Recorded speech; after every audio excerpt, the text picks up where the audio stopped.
السلام علیکم ناظرین، میں ہوں نعیم خان، اپنے ڈیجیٹل چینل پر آپ کو خوش آمدید کہتا ہوں۔ کفر ٹوٹا خدا خدا کر کے، اور آج پھر 27ویں آئینی ترمیم منظور کر لی۔ وفاقی کابینہ نے 27ویں آئینی ترمیم منظور کر لی۔ جناب اعظم نذیر تارڑ نے بریفنگ دی اور یہ کہا کہ بھائی یہ خد و خال ہیں جس پہ منظوری دے دی گئی، اور یہ کہا گیا کہ بھائی اس کے علاوہ اب چارہ نہیں ہے، لہٰذا اس کو من و عن تسلیم کرو، اور آخر وفاقی کابینہ نے اس کی منظوری دے دی۔ جناب وزیر اعظم موجود ہیں آذربائیجان میں، وہاں باکو سے انہوں نے ویڈیو لنک پہ ڈائریکٹ انہوں نے صدارت کی اور ایک ایک رکن کا شکریہ بھی ادا کیا کہ بھائی آپ کی مہربانی، کیونکہ میں نے آپ سے کہا تھا کہ آپ لوگوں نے کہیں نہیں جانا۔ ناظرین، مجھے وہ ایک گانا سا یاد آ رہا ہے کہ آج جانے کی ضد نہ کرو، یوں ہی پہلو میں بیٹھے رہو، تو سو وہ پہلو میں بیٹھے رہے، اور آج پہلو میں بیٹھنے کی وجہ سے آئینی ترمیم 27ویں منظور کر لی۔ جناب وزیر اعظم نے یہ کہا کہ وفاق کے صوبوں کے ساتھ رشتے کی مضبوطی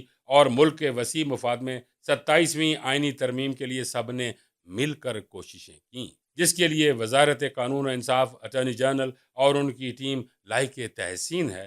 27ویں آئینی ترمیم اپنے قائد میاں محمد نواز شریف کو اعتماد میں لے کر کی گئی اور ان سے رہنمائی لے کر کی گئی۔ شہباز شریف نے مزید کہا کہ صدر مملکت آصف علی زرداری کو بھی ترمیم کے حوالے سے اعتماد میں لیا گیا اور ان کی رضامندی پر ان کے تہ دل سے شکر گزار ہیں۔ تمام اتحادی جماعتوں کے سربراہان، بالخصوص بلاول بھٹو زرداری، ڈاکٹر خالد مقبول صدیقی، عبدالعلیم خان، خالد حسین مکسی اور چودھری سالک حسین کا شکر گزار ہوں، جن سے ان کی جماعتوں کے وفود کے ہمراہ بذات خود مشاورت کی اور انہوں نے اس مسودے کی بھرپور تائید کی۔ ناظرین، یہ جو آئینی جو ترمیم کی گئی، اس کے موٹے موٹے نکات میں آج آپ کے سامنے عرض کر دیتا ہوں کہ آرٹیکل 59 میں ممبران کی مدت کی وضاحت شامل ہے۔ ہر رکن کی مدت 11 مارچ کو مکمل تصور ہوگی۔ آرٹیکل 63A میں لفظ سپریم بدل کر فیڈرل کانسٹیٹیوشنل کرنے کی تجویز ہے۔ آرٹیکل 68 میں پارلیمانی بحث کے حوالے سے فیڈرل کانسٹیٹیوشنل کورٹ کا ذکر بھی کیا گیا ہے۔ آرٹیکل 243 میں مجوزہ ترامیم کے مطابق صدر مملکت وزیر اعظم کی advice per chief of army staff کا تقرر کریں گے۔ Chief of army staff chief of defence forces بھی ہوں گے۔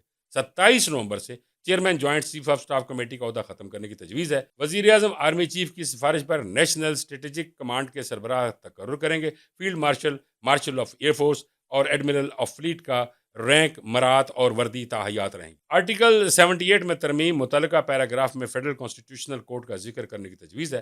آرٹیکل 81 میں ترمیم، دونوں پیراگراف میں عدالت کا اضافہ تجویز ہے۔ مجوزہ ڈرافٹ کے مطابق آئینی عدالت 7 ججز پر مشتمل ہوگی۔ آرٹیکل 93 میں تبدیلی، لفظ 5 کی جگہ 7 کرنے کی تجویز شامل ہے۔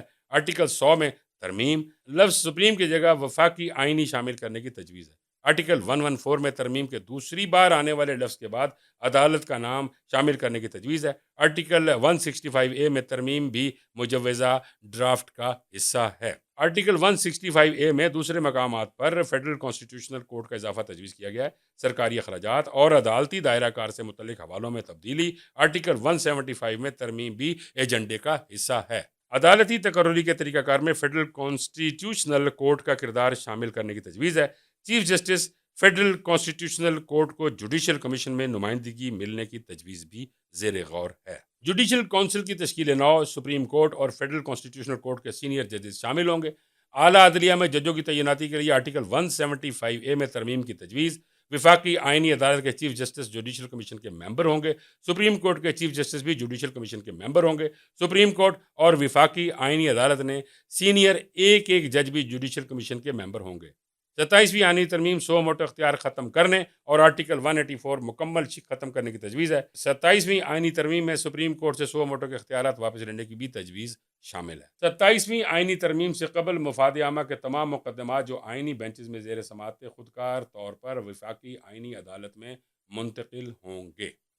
تو ناظرین، یہ تھی کچھ موٹی موٹی سی خبریں جو میں نے آپ کے سامنے عرض کر دی ہیں۔ اسکرپٹ کے مطابق جو ڈرائنگ تھی وہ پوری کی پوری پینٹ کر دی گئی ہے۔ ناظرین، آج 27ویں آئینی ترمیم پورے مد اور شد کے ساتھ کمپلیٹ ہو چکی ہے، اور اس کا نفاذ کب ہونا ہے یہ اب وقت بتائے گا۔ لیکن ناظرین، مجھے عمران خان صاحب کی وہ بات یاد آ رہی ہے کہ تبدیلی آ نہیں رہی، تبدیلی آ گئی ہے، اور واقعی اس 27ویں آئینی ترمیم کے بعد بہت ساری تبدیلیاں آ گئی ہیں، اور اب آپ ایک نیا پاکستان دیکھیں گے۔ اب نیا پاکستان کیا ہوگا، اب نئے پاکستان کی تعریف کیا ہوگی، نیا پاکستان کیسے چلے گا، کون چلائے گا اس پاکستان کو، یہ تو اب وقت بتائے گا، بلکہ وقت بتا رہا ہے اور ناظرین آپ اچھی طرح سمجھتے ہیں۔ اس کے علاوہ آج شیر افضل مروت صاحب نے بھی اپنا ایک بیان داغا ہے، وہ میں ان کے بیان کو تو میں پڑھ دیتا ہوں، لیکن وہ یہاں جو میں اس سے پہلے یہ کہنا چاہتا ہوں کہ صاف چھپتے بھی نہیں، سامنے آتے بھی نہیں، کس کی زبان بولتے ہیں، کیوں بولتے ہیں، اور کیا کیا ایک نئی ادھر ترامیم جاری ہیں، ادھر یہ نئی تجاویز دے رہے ہیں۔ اب نئی تجویز کیا ہے وہ فرما رہے ہیں کہ احتجاج کی سیاست میں بے شک نجات ہے، مگر احتجاج بھی اگر معنی خیز ہو۔ عمران خان تب رہا ہوں گے جب 4 سے 5 لاکھ لوگ پرامن طور پر احتجاج کے لیے سڑکوں پر ہوں گے۔ یعنی 4 سے 5 لاکھ لوگ اگر اکٹھے ہو جاتے ہیں تو ناظرین کیا وہ پرامن رہ جاتا ہے؟ کوئی نہ کوئی تو حرکت ہو جاتی ہے، اور اس حرکت کی وجہ سے پھر پارٹی کا نام خراب ہو۔ یعنی اس طرح کی اسٹیٹمنٹ دینی، کون کہہ رہا ہے شیر افضل مروت صاحب کو کہ وہ اس طرح کی اسٹیٹمنٹس دیں؟ یعنی 4-5 لاکھ پہلے بندے آپ لے آئیں، شیر افضل مروت صاحب آپ لے آئیں، آپ بھی تو پارٹی کے اس وقت رہنما گنے جا رہے ہیں نا۔ وہ کہ اس وقت پارٹی سے تھوڑا سا اختلاف ہے، لیکن پارٹی کے ممبر تو ہیں نا، آپ کو پارٹی سے نکالا تو نہیں گیا نا، آپ کے پاس ان کی ممبرشپ تو موجود ہے نا، تو آپ خود لے آئیں۔ کیوں لوگوں کو اس طرح کی تجویزیں دیتے ہیں اور اکساتے ہیں لوگوں کو کہ اس طرح کریں؟ آپ جو کام خود نہیں کر سکے اپنی لیڈرشپ میں، اب آپ کون سے مشورے دے رہے ہیں لوگوں کو؟ جس اسٹیٹمنٹ سے میں بالکل متفق ہوں، وہ سینئر صحافی جناب حامد میر صاحب نے کہا۔ انہوں نے فرمایا کہ عمران خان جب چاہے جیل سے باہر آ سکتا ہے، لیکن اس کی تحریک یہ ہے کہ وہ نواز شریف نہیں بننا چاہتا۔ یعنی ناظرین آپ جانتے ہیں نا کہ یہاں بند تھے، اس کے بعد وہ بیمار ہوئے، بیمار ہونے کے بعد وہ باہر چلے گئے، باہر جا کے انہوں نے سیاست کی اور پھر واپس آئے، اور پھر آزادانہ وہ اس طرح یہ حامد میر صاحب کا کہنا ہے کہ یہ وہ اس طرح کا عمران خان نہیں ہے، اور وہ یہ کبھی بھی نہیں چاہے گا کہ اسے یہ بنا دیا جائے نواز شریف۔ وہ اپنے بلبوتے پہ بات کرتا ہے اور اپنے بلبوتے پہ ہی سب کچھ سکھاتا ہے اور اپنے بلبوتے پہ ہی ملک کو چلاتا ہے۔ یہ حامد میر صاحب کی اس بات سے تو متفق ہوں، لیکن علامہ ناصر عباس صاحب کیا فرما رہے ہیں؟ وہ کہہ رہے ہیں کہ جو عمرانی معاہدہ تھا وہ آج دفن ہونے جا رہا ہے، لگتا ہے وزیر قانون جادوگر ہیں، ایسی چیز جس سے نفرت کی جائے یہ اسے بھی پاک بنا کر پیش کرتے ہیں۔ 8 فروری 2024 کو کیا ہوا؟ یہ پارلیمنٹ فارم 47 کی ہے، عوام کی نمائندہ نہیں۔ ناظرین آپ کی اس میں کیا رائے ہے؟ کمنٹ باکس میں ہمیں ضرور بتائیے گا۔ ناظرین اب تک کے لیے اتنا ہی۔ آخر میں چلتے چلتے آپ سے ریکویسٹ ہے ہمارے چینل کو سبسکرائب کیجیے گا، اور اگر ویڈیو اچھی لگی تو لائک اور شیئر ضرور کیجیے گا۔ مجھے اجازت دیجیے۔